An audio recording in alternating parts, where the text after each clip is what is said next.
We now arrive at the defining geopolitical story of the 21st century, the strategic competition between the United States and China. For decades, the global order had a clear division of labor. America dominated the intangible economy of software and finance, while advanced manufacturing was the domain of Europe and Japan. China's rise completely disrupted that equilibrium.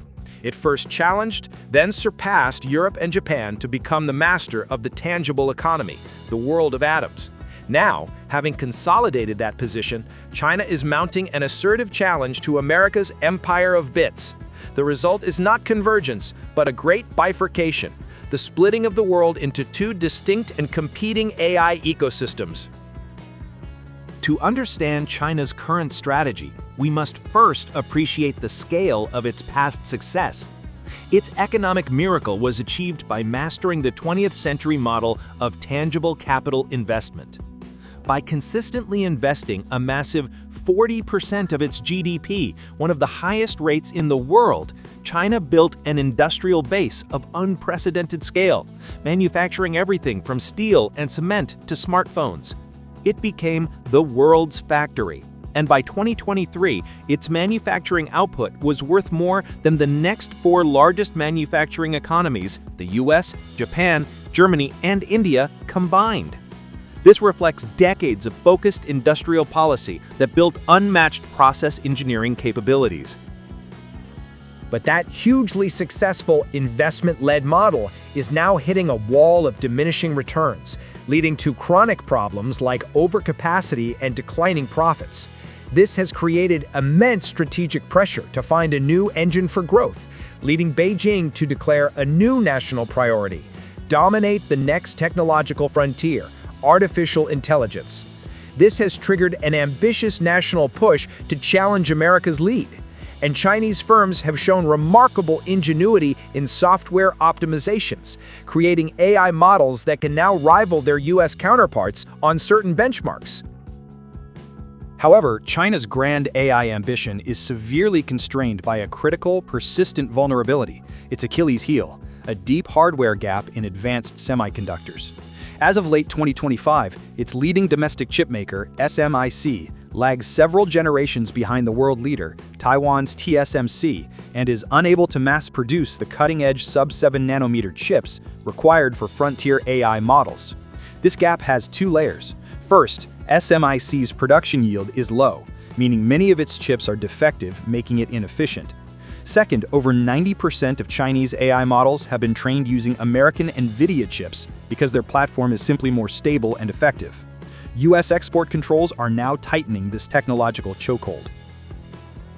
This hardware bottleneck is forcing China into a strategic pivot. If you can't compete symmetrically in the battle for the cloud, you leverage your greatest strength to win on the edge. China is therefore focusing its AI strategy on hardware-embodied intelligence, integrating AI directly into physical products at a massive scale. This is a future where China leads in humanoid robots, fully autonomous smart factories, smart home appliances, and autonomous electric vehicles. This strategy perfectly combines their software ingenuity with their unmatched manufacturing base to make AI a pervasive physical presence. Now let's turn to America's path. While China was mastering the physical world, the US strategically pivoted to specialize in the highest value, intangible segments of the global economy. Its services-driven economy now accounts for nearly 80% of its GDP. America's economic engine is driven by creating and deploying intangible assets, and its investment in them has outpaced tangible investment since the 1990s. At 16% of GDP, the US remains the world's top investor in intangibles, spending 6 times more than second-ranked France in 2023. The results of this intangible dominance are reflected clearly in global financial markets. The US share of the world's total stock market value has surged from under 30% in 2007 to nearly 50% by 2025. This concentration of value is incredible. The 7 largest US technology companies, the Magnificent Seven, alone now comprise a record share of the S&P 500's total value. This reveals a key distinction. While China excels in the volume of innovation, producing vast numbers of papers and patents, the US maintains a crucial qualitative edge in core technological breakthroughs, rooted in its top research universities, seasoned entrepreneurs, and advanced chip design expertise. In response to China's challenge, America is doubling down on its strength: AI-based digital services, delivered via the cloud. The US already dominates global tradable services like finance, software, and entertainment, exporting over $1 trillion worth in 2023 and running a massive services trade surplus. China, in contrast, ran a large deficit.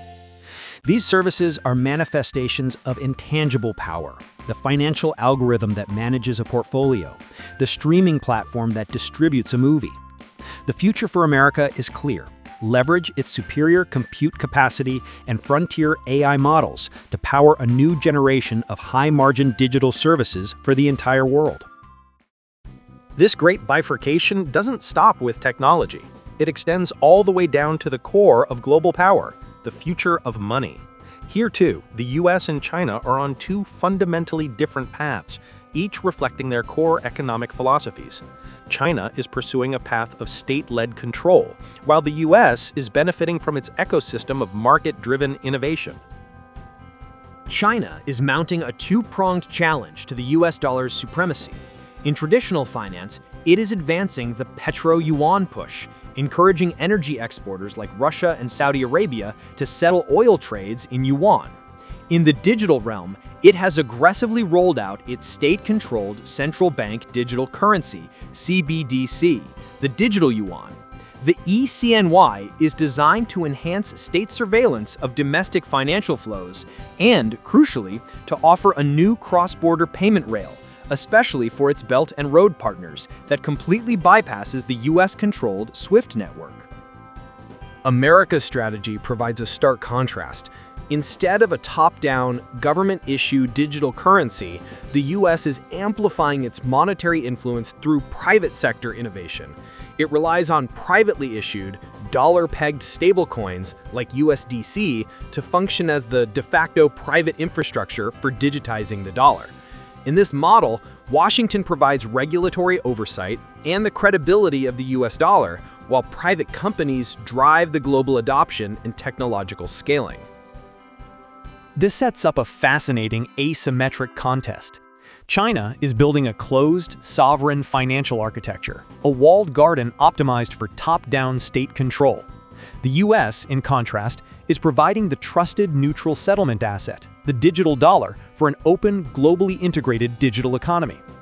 The key difference is that every stablecoin transaction, whether by a developer in Asia or an investor in South America, represents a voluntary integration into the US-anchored financial network, reinforcing the dollar's power in ways a centrally controlled system struggles to replicate. So we are left with the great bifurcation, two distinct and competing ecosystems taking shape. China's ecosystem is focused on edge AI and powered by a state-controlled digital currency. America's ecosystem is focused on cloud AI and anchored by market-driven stablecoins.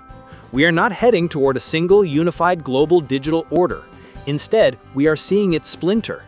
This bifurcation, this rivalry between two powerful and fundamentally different models, will be the defining feature of the geopolitical landscape for decades to come. Thanks for watching. If this helped, like and subscribe. We look forward to continuing our journey in the next chapter. To explore these ideas further, we recommend the book The Token Empire, available on the Amazon Kindle store.